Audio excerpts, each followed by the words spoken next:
Bienvenue sur Mathérapie. Aujourd'hui, dans le cadre du chapitre sur les dérivés, nous allons travailler sur l'introduction aux problèmes d'optimisation.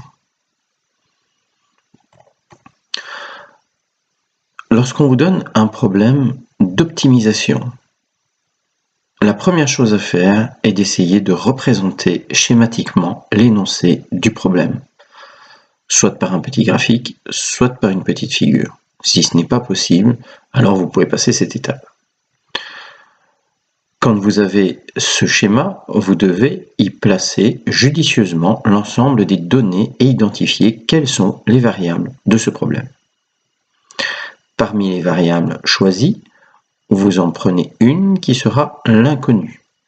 Le choix de l'inconnu est très important car il va influencer la suite des calculs. Si par la suite les calculs deviennent trop complexes, pensez peut-être à rechanger d'inconnu. Les autres variables qui n'ont pas été choisies comme inconnues vont devoir être exprimées en fonction de celles-ci. Établissez finalement la fonction à optimiser en fonction de l'inconnu choisi. Une fois que vous avez une fonction, le problème d'optimisation consiste à rechercher le minimum ou le maximum de cette fonction. Alors, dans les dérivés, on utilise justement la dérivée d'une fonction pour étudier sa croissance, sa décroissance et identifier ses extrémas.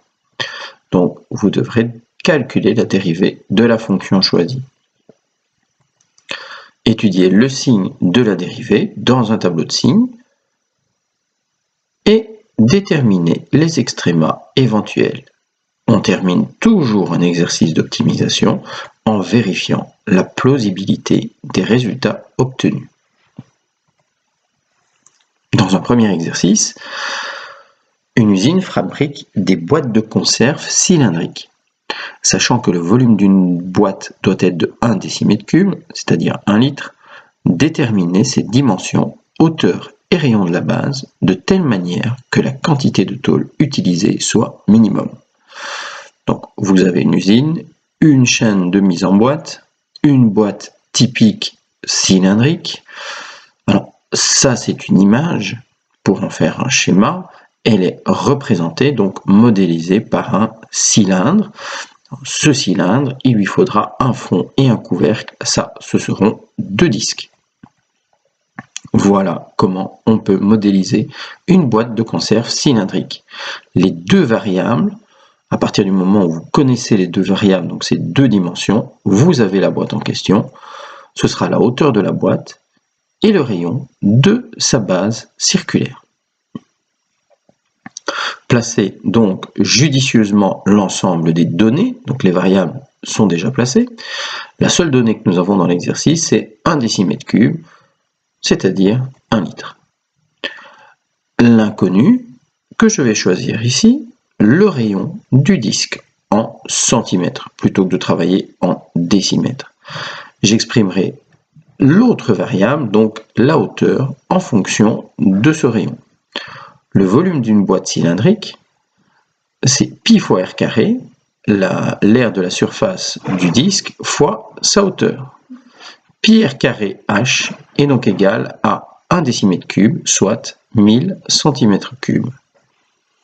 La hauteur est égale à 1000 sur pi r carré. Dans l'étape suivante, on va établir la fonction à optimiser en fonction de l'inconnu choisi, donc c'est-à-dire le rayon. L'aire latérale du cylindre s'obtient par la formule de pi RH, tandis que l'aire de chacune des bases vaut pi r carré. Pour une épaisseur de tôle donnée, c'est l'aire totale de la surface extérieure de la boîte qui représentera la fonction optimisée, à savoir 2 pi r fois 1000 sur pi r carré plus 2 pi r carré. En simplifiant, on obtient 2000 sur r plus 2 pi fois r carré. La dérivée de cette fonction devient 2 pi r fois 1000 sur pi r carré plus 2 pi r carré. Je dérive 2000 fois r-1, j'obtiens moins 2000 fois r-2 plus 4 pi fois r.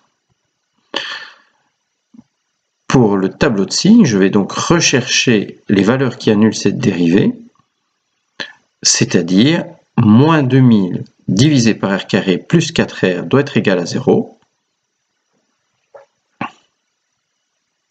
En plaçant tout au même dénominateur, on va obtenir finalement que r cube doit être égal à 2000 sur 4pi, ce qui représente pour r la racine cubique de 500 sur pi, 5,4 cm.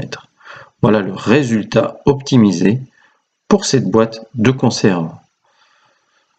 J'étudierai donc son signe, je place la valeur qui annule la dérivée, 5,4.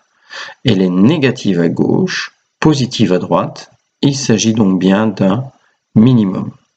5,4 est le rayon de la base qui minimise l'air total de la surface extérieure de la boîte et par conséquent optimise la quantité de tôle à utiliser.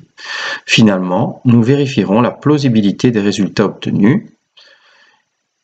Il résulte que la boîte doit avoir un rayon de base de 5,4 cm environ et une hauteur de 10,9 cm.